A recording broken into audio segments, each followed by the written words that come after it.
Assalamualaikum warahmatullahi wabarakatuh. Kami dari kelompok 1 yang beranggotakan Nafisa Ayrodia, Ivan Isnani Khairia, Al-Khaidatul Raudatul Jannah, Kameliatus Sa'adah, Rohmah Nurul Faiko. Kegiatan praktikum percobaan pemantulan cahaya. Alat dan bahan: 1. Cermin datar, 2. Cermin cembung, 3. Cermin cekung, 4. Lampu senter, 5. Busur derajat, 6. Kertas putih, 7. Lilin, 8. Layar, 9. Celah cahaya. Susunlah lampu senter dan celah cahaya di depan cermin datar.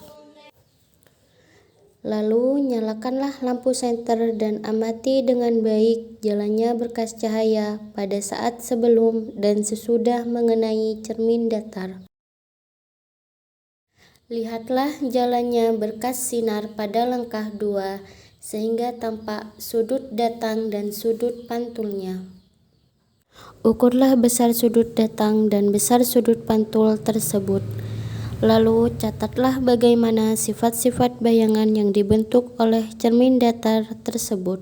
Percobaan pemantulan cahaya pada cermin cembung. Susunlah alat, layar, lilin, cermin cembung seperti video berikut. Lalu nyalakanlah lilin dan amati dengan baik jalannya berkas cahaya pada saat sebelum dan sesudah mengenai cermin cembung. Lihatlah jalannya berkas sinar pada langkah 2 sehingga nampak sudut datang dan sudut pantulnya serta bayangan yang terbentuk. Lalu catatlah bagaimana sifat-sifat bayangan yang akan dibentuk oleh cermin cembung tersebut. Percobaan pemantulan cahaya pada cermin cekung. Susunlah alat seperti layar, lilin, cermin cekung seperti video berikut. Lalu nyalakanlah lilin dan amati dengan baik jalannya berkas cahaya pada saat sebelum dan sesudah mengenai cermin cekung. Lalu lihatlah jalannya berkas sinar pada langkah 2 sehingga tampak sudut datang dan sudut pantulnya serta bayangan yang terbentuk. Lalu catatlah bagaimana sifat-sifat bayangan yang dibentuk oleh cermin cekung tersebut.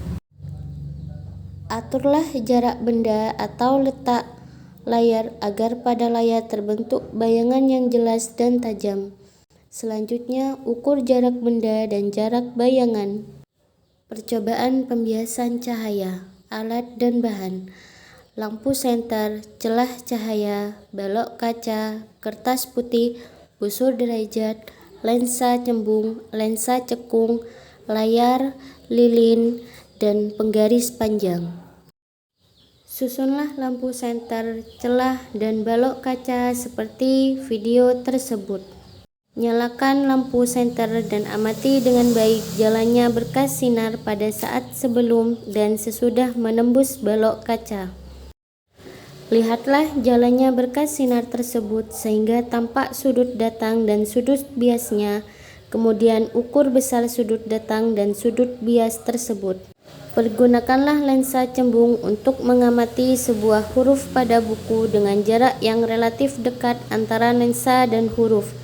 Kemudian geserkan lensa perlahan-lahan menjauhi huruf sampai bayangan huruf menjadi sangat besar dan kabur atau tidak tampak. Susunlah lensa cembung, layar, lilin, dan penggaris. Kemudian, atur letak lilin dan lensa cembung agar diperoleh bayangan nyala lilin paling tajam pada tabir. Ukur jarak benda dan jarak bayangan dan sifat-sifat bayangan yang dibentuk oleh lensa cembung. Pergunakanlah sebuah lensa cekung untuk mengamati huruf pada buku dengan jarak yang relatif dekat. Kemudian geserkan lensa secara perlahan-lahan menjauhi huruf tersebut. Catat bagaimana sifat-sifat bayangan yang dibentuk oleh lensa cekung tersebut. Demikianlah praktikum dari kelompok 1 tentang sifat cahaya. Kurang lebihnya kami mohon maaf. Wassalamualaikum warahmatullahi wabarakatuh.